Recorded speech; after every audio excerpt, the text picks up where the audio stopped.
a show coming up, so y'all need to be ready to go see him, okay?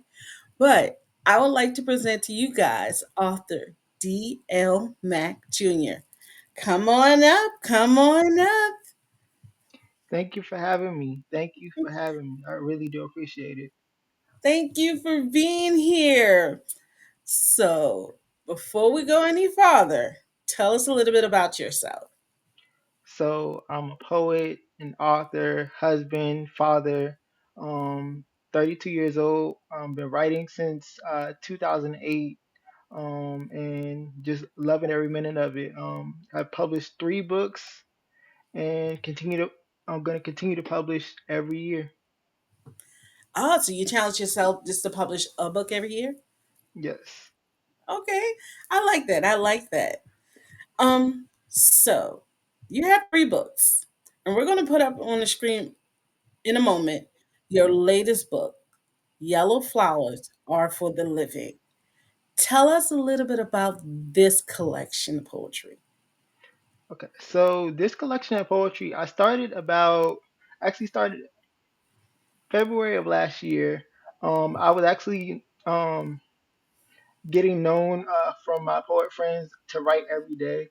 And I got a little bored because I was like, okay, I'm writing, but I want something new to write about, something challenging. So I got on TikTok and said, hey, um, does anyone have something that they can't express or, get out that they want, a situation they want to touch on and put it in the poetry? I'll do it for you. So people, suggested things, and I was like, okay, I'm going to call this project For the People. And I was like, nah, that's a little too on the nose. So I started writing and writing and writing, and I realized a lot of people were asking me to write about grief and loss and unrequited love and things like that. So I was like, why don't I call it Yellow Flowers Are for the Living to keep up with my theme that I have with colors of my past books. So and I was like, I thought about sunflowers. You give sunflowers to people who are living. You don't give sunflowers at a funeral. So that's where that came up. Yes, you do have this beautiful theme that you have. You have one of your books we talked about earlier before the show, you guys.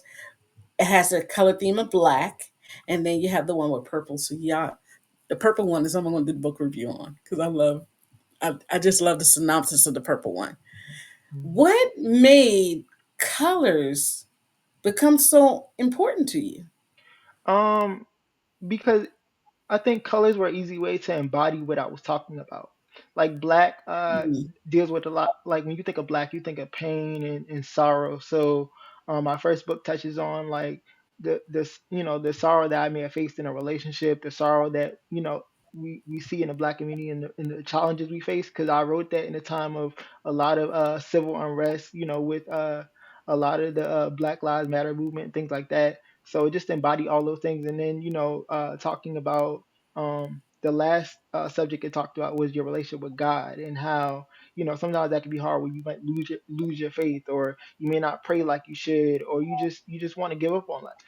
Um, so I touched on that there, and then Pain and Purple was actually birthed from a situation that I was dealing with about 2 years ago, and what I did was I wrote about that situation, explaining how like men can be good guys, but then get scarred and then hurt the ones that they love, and if they're not careful, they can lose out on the very person that they really want to be with, and through those scars. When you understand who you are and how much love that you have to give and that you can love properly, you're painted purple, the color of royalty, because you understand your worth. Oh! Did you just drop that one in there like that? You just dropped it. Yeah. He's like, I'm just drop this nugget right here. Y'all pick that up. Okay. Like I did not see that. That Yeah. little wow. And see, the all my covers are shot or created by me. So I literally took um for the cover of Paint and Purple. You probably can't tell because it's so subtle, but I took like a piece of tile and painted like splatters of paint, and then took a picture of it, and that's the cover of the book, the front and the back. So I see it. Yeah, that is creative.